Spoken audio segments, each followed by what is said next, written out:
दोस्तों, अभी ईद का त्यौहार आने वाला है। अभी एक दो दिन में इस त्यौहार को बड़े हर्षोल्लास से मनाया जाएगा।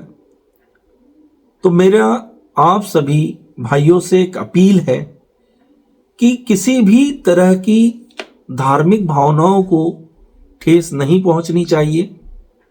कई बार तो हम किसी कृत्य को कर देते हैं, हमें वह पता होता है कि हम क्या कर रहे हैं, और कई बार कुछ चीजें हमसे जाने अनजाने हो जाती हैं। तो दोस्तों, धार्मिक स्थल को किसी भी तरह से जब हम क्षति पहुंचाते हैं, किसी मूर्ति को हम तोड़ रहे हैं या किसी धार्मिक स्थल को हम तोड़ रहे हैं, गंदा कर रहे हैं, या किसी अपने भाषा से अपमान कर रहे हैं, तो दोस्तों पहले तो ये इंडियन पीनल कोड 295 में यह अपराध माना जाता था। इसमें सजा का प्रावधान था, किंतु जब से बीएनएस आया है 1 जुलाई 2024 से, तो 298 से लेकर 302 तक की जो धाराएं हैं, इनमें इस तरह के अपराधों को रखा गया है। जैसे मैं आपको बता दूं कि किसी मूर्ति को तोड़ना, किसी धर्म को खराब कहना, मतलब धार्मिक टिप्पणी अगर आपने कर दी है, किसी के धर्म को गलत आपने कह दिया, या फिर किसी पूजा स्थल, इबादत स्थल या देव स्थल जहां पर एक धर्म जाति समुदाय के लोग आते जाते हैं, इकट्ठे होते हैं, इबादत करते हैं, पूजा करते हैं, उस स्थान को आपने गंदा किया, अपवित्र किया, तो और कई बार हम लोग सोशल मीडिया पे कई चीजों को ऐसे ही शेयर कर देते हैं। आप सोचते समझते नहीं हैं कि सोशल मीडिया पे हर चीज शेयर करने वाली नहीं होती।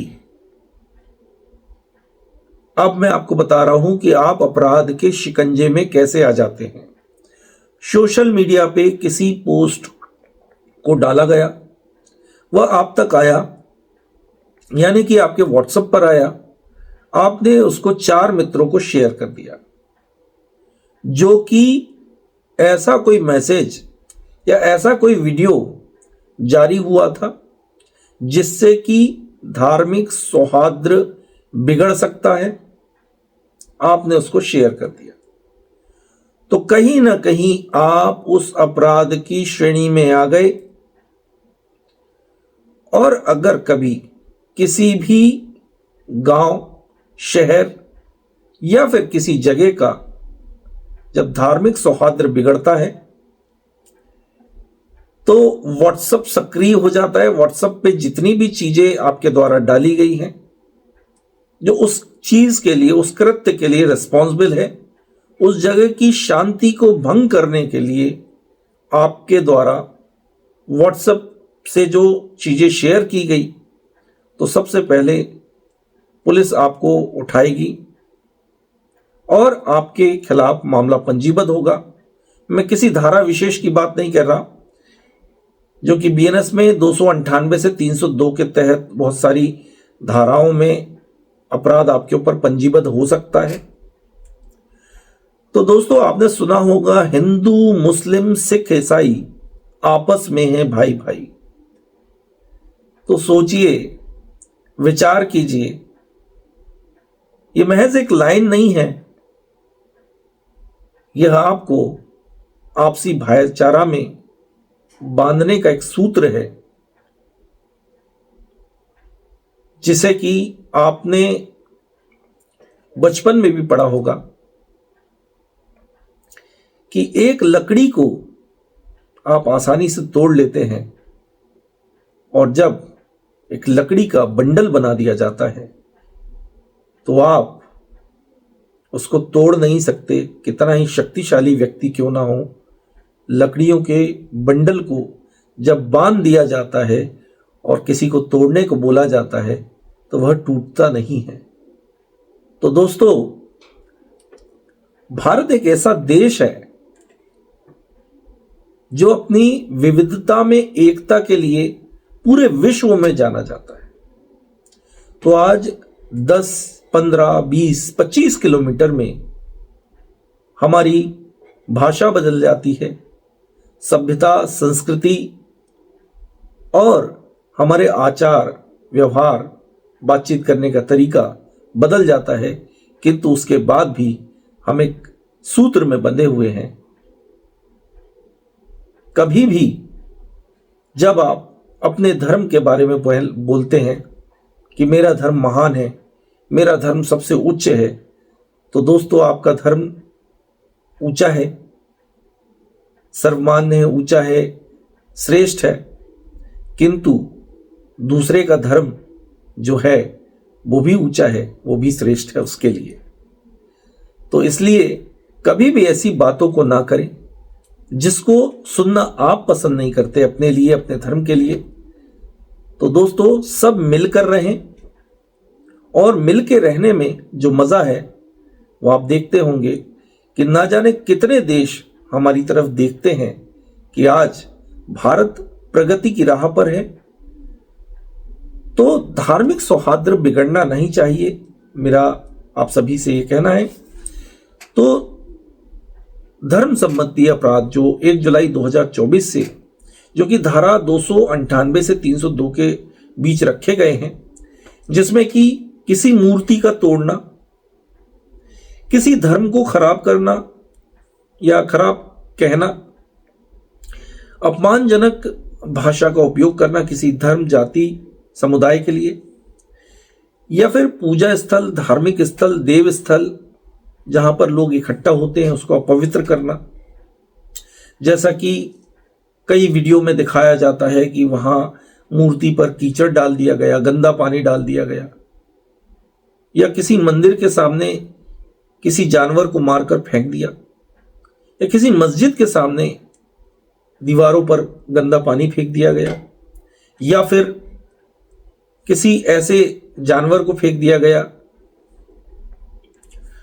और किसी तरह की कोई लिखित या डिजिटल टिप्पणी को जब आप शेयर करते हैं तो एक नहीं 1000 बार सोच लीजिए कि आप एक अपराध की तरफ बढ़ रहे हैं। एक शेयर की बटन से जैसे ही आप किसी ऐसी चीज को शेयर करते हैं जिससे किसी गांव, शहर या फिर किसी स्थान की धार्मिक भावनाओं को ठेस पहुंचती है, किसी धर्म, जाति, समुदाय के अधिकारों का हनन होता है या फिर उनका अपमान होता है, तो ऐसी सारी चीजें आपको सलाखों के पीछे ले जा सकती है। तो आज मैं आपको अवगत इसलिए करा रहा हूं कि आज हमारे मुसलमान भाइयों का एक त्योहार आ रहा है जिसे ईद का पर्व कहते हैं, और धार्मिक सौहार्द कहीं भी ना बिगड़े, ऐसी किसी चीज को आप शेयर ना करें जिससे कि धार्मिक भावना किसी की आहत हो, ठेस पहुंचे उसे। ऐसी चीज हमें शेयर नहीं करना है, हमें मिलकर रहना है। और मैंने कई जगह, कई शहरों में यह देखा है कि जब भगवान महाकाल की यात्रा निकलती है तो कई सारे लोग जो हमारे धर्म, जाति, समुदाय के नहीं होते, वे भी उसमें बढ़ चढ़ के हिस्सा लेते हैं। तो बहुत हर्ष होता है यह चीज देखकर। तो दोस्तों, ऐसा आप ना करें, मेरा उद्देश्य वीडियो बनाने का केवल यही था। और अगर आप ऐसा करते हैं और ऐसे सोचते हैं कि भाई इतने लोग हैं, 100 लोग हैं, 200 लोग हैं, 500 लोग हैं, किसी धर्म, जाति, समुदाय के खिलाफ आप जाकर कुछ ऐसा करते हैं जो कानून की दृष्टि में सही नहीं है, तो आज मॉब लिंचिंग में भी आप बच नहीं सकते। धारा है मॉब लिंचिंग की जिसमें आप बच नहीं पाएंगे। किसी धर्म, जाति, समुदाय के लोग इकट्ठे होकर किसी अन्य धर्म के किसी निर्बल व्यक्ति, गरीब व्यक्ति या कुछ व्यक्तियों के ऊपर कोई ज्यादती करते हैं, उसको मारते हैं, उसका अपमान करते हैं। कई बार यह देखा गया है कि निचली जाति के कुछ दलित लोगों को अपमानजनक भाषा का उपयोग करते हैं, नग्न करके उनको घुमाते हैं। तो दोस्तों ऐसा ना करें। ऐसा करने से आप तो अपराधी बनते ही हैं। और आप ये सोचते होंगे कि एक भीड़ है, उस भीड़ में हमारा चेहरा कैसे पहचाना जाएगा। तो आजकल सारी चीज संभव है। पुलिस ने जगह जगह कैमरे लगाए हुए हैं और पब्लिक के भी कैमरे कई जगह लगे होते हैं। कहीं किसी का होटल है, किसी की शॉप है जिस पे कैमरे लगे होते हैं। और अपराध करने के बाद अपराध छिप नहीं सकता। अगर आप अपराध करके सोचते हैं कि हमें कुछ नहीं होगा, तो यह आपकी गलती है। आप किसी बहकावे में ना आए, क्योंकि आपने देखा होगा यूपी में, एमपी में कई बार हादसे हुए हैं, कैमरों को खंगाला गया है और जो दोषी हैं उनको छोड़ा नहीं जाता। तो केवल और केवल आप अपराधी नहीं बनते, आपका पूरा का पूरा परिवार डिस्टर्ब हो जाता है जब आप किसी इस तरह के कृत्य में शामिल होते हैं। पूरा का पूरा परिवार सजा को भुगतता है, क्योंकि जब कभी किसी अपराध में आप शामिल होते हैं और पब्लिक में आपका जब सामना होता है, तो कहीं ना कहीं आपको भी ऐसा लगता है कि मानो ये अपराध आपने स्वयं किया हो। तो आपके परिवार में अगर कोई इस तरह के कृत्य को करने के लिए आगे बढ़ रहा है, उसे रोकें, समझाएं और ये अपराध घटित होने से बचाएं।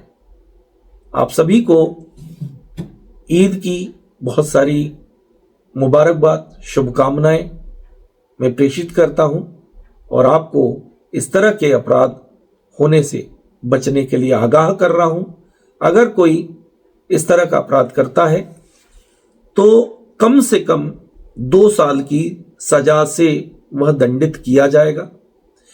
इसमें जुर्माना भी है और किसी धार्मिक स्थल को अगर आपने ठेस पहुंचाई, उस किसी मूर्ति को तोड़ा, तो समझ लीजिए कि अपराध तो कायम हो ही चुका है और आपकी संपत्ति को बेचकर वह वसूल किया जाएगा। अगर आपने इस तरह से कोई कृत्य किया है या इस तरह के किसी कृत्य में शामिल हुए हैं। और मध्य प्रदेश पुलिस आपकी सेवा में सदैव तत्पर है।